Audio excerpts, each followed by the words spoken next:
Ok? Dando continuidade às nossas aulas de funções, nós vamos falar agora um pouquinho da função exponencial.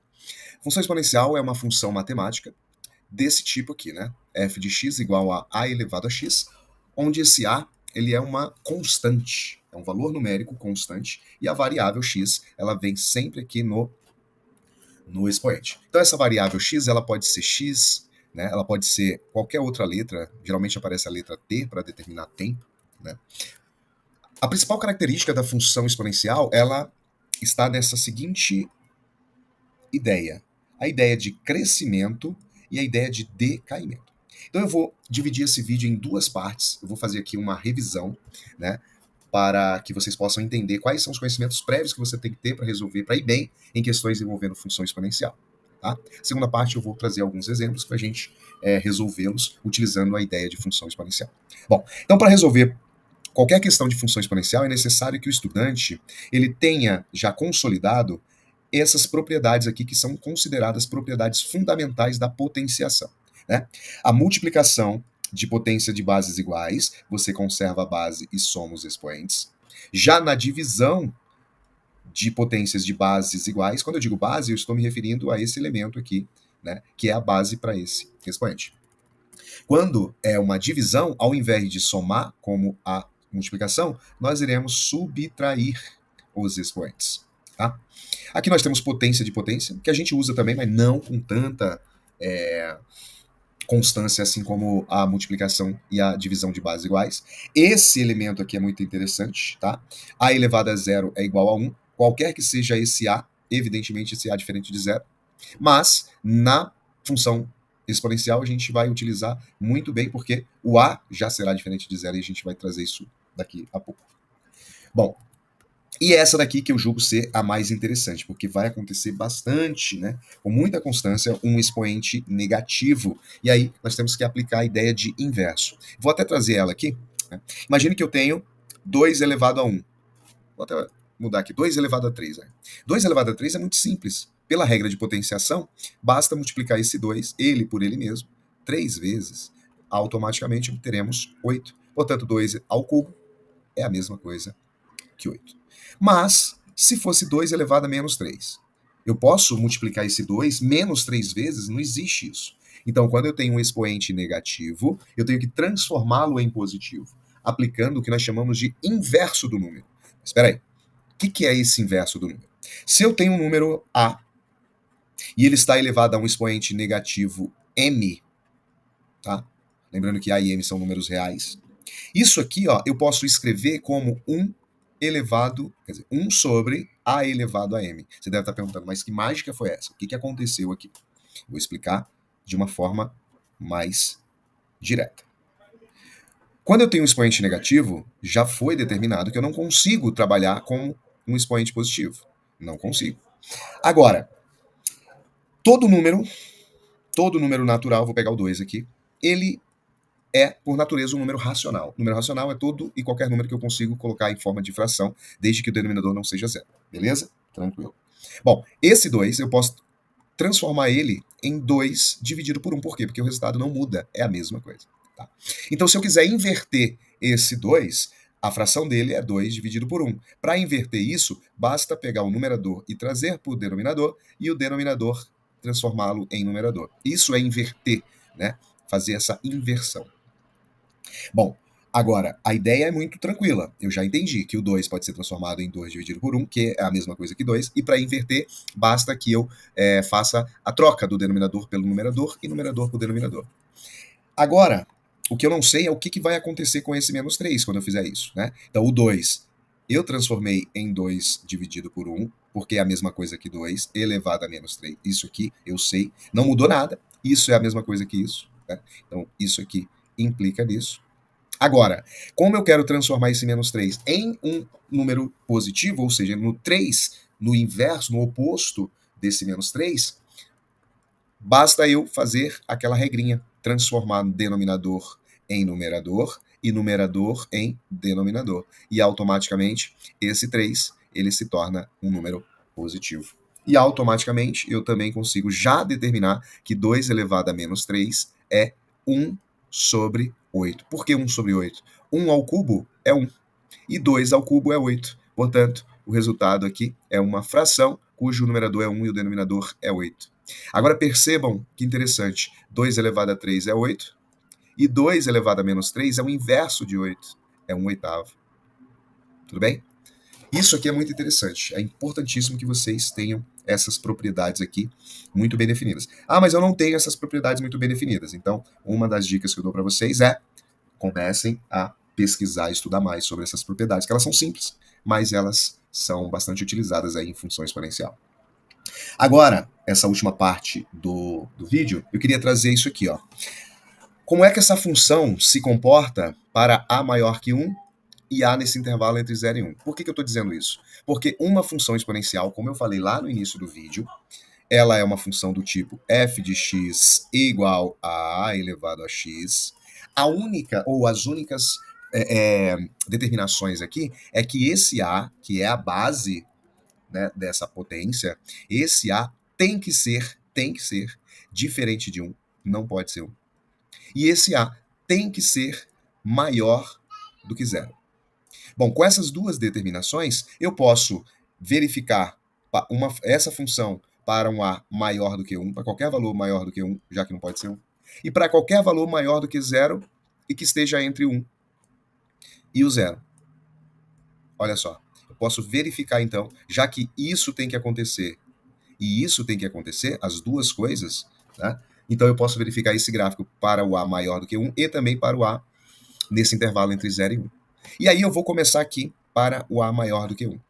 Então eu vou pegar uma função f de x igual a um número maior que 1, eu vou pegar o 2. 2 elevado a x. Ó. Estou utilizando essa ideia. Vou verificar como que essa função vai se comportar quando o a for maior que 1, já que não pode ser 1. Mas peraí, antes disso, por que não pode ser 1? Tem que ser diferente de 1. Quem foi que determinou isso? Quem determinou isso foi justamente aquilo que eu acabei de informar lá em cima. Eu vou voltar aqui, ó. Função exponencial, ela trabalha com essas duas ideias, de crescimento ou decaimento. Acréscimo ou crescimento, crescer ou decrescer. Quando eu tenho, e aí eu vou voltar lá, ó. Quando eu tenho aqui.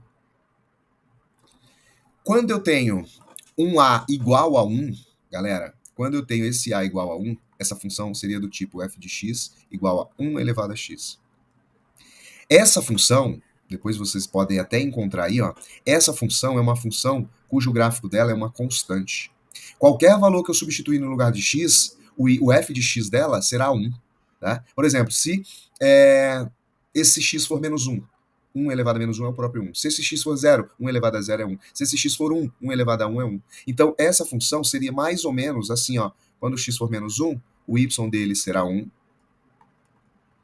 Quando o x for 1, o y dele será 1. Quando o x for 0, o y dele será 1. Ou seja, essa função ela é uma função constante. Peraí, então fura a ideia de crescimento ou decrescimento. Fura. Se fura, então o a não pode ser 1 por esse motivo, né? Essa ideia de crescimento e decréscimo que a função exponencial trabalha. Portanto, esse a não pode ser igual a 1, tem que ser diferente de 1. Bom, se ele tem que ser diferente de 1, ele pode ser maior do que 1 ou menor do que 1, desde que não seja menor do que 0. Por isso que ele pode pertencer a esse intervalo, entre 0 e 1. Beleza. Quando o a for maior que 1, ó, sugeri que um a igual a 2, aí fica simples. Se eu encontrar os pares ordenados, ou substituir no lugar do x esses elementos, ó, quando o x for menos 2, eu vou fazer direto, depois vocês tentem aí. Fica 2 elevado a menos 2, e isso aqui eu já vi que é 1/4. Tá? Quando o x for menos 1, isso aqui fica 2 elevado a menos 1. Fazendo o inverso lá, isso aqui é 1 sobre 2. Quando o x for 0, o f de 0 será 2 elevado a 0, que é 1. Quando o x for 1, fica 2 elevado a 1, que é o próprio 2. E quando o x for 2, eu vou pegar só esses 4 pares ordenados, fica 2 elevado a 2, que é exatamente 4. Pronto. Então eu peguei esse par ordenado, menos 2 para x e 1/4 para y. Esse outro par ordenado, menos 1 para x e meio para y. Esse par ordenado, 0 para x e 1 para y. Esse outro, 1 para x e 2 para y. E esse último aqui, 2 para x e 4 para y. Percebam, e aí eu vou fazer o gráfico, a representação gráfica aqui agora, percebam que com esses pares ordenados, eu posso representar um gráfico de uma função nesse formato, tá? Quando o x for menos 2, eu vou pegar aqui, ó, menos 2, o y será 1/4. 1/4, galera, eu vou colocar exatamente aqui, tá? Vou pré-determinar que esteja aqui, ó. Então, quando x for 2, o y será 1/4. Então, essa função vai passar nesse ponto aqui. Quando x for menos 1, o y dele é meio. E meio é mais ou menos aqui, tá? Quando x for 0, o y dele é 1. Então, eu vou colocar esse 1 mais ou menos aqui. Quando x for 1, o y dele é 2, tá? Vou colocar esse 2 aqui. E aí, para completar, vou pegar esse último par ordenado aqui que eu acabei de determinar, tá? Vou ampliar aqui um pouquinho esse plano cartesiano. E eu vou pegar para x2, o y vai ser 4. Olha só que interessante. Está fora de escala, mas dá para visualizar. Essa função, ela é uma função cujo gráfico dela tem esse formato, percebam? Tá? Esse formato. Ou seja, quanto maior for o x, maior será o valor do y dele.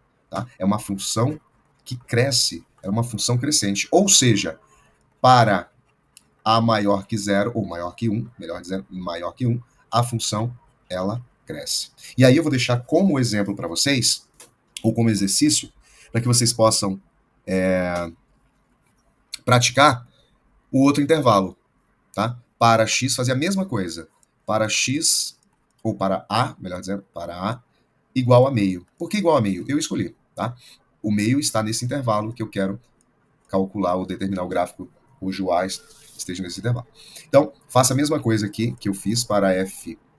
E lembrando, esse f de x, essa função, ó, é a mesma, tá?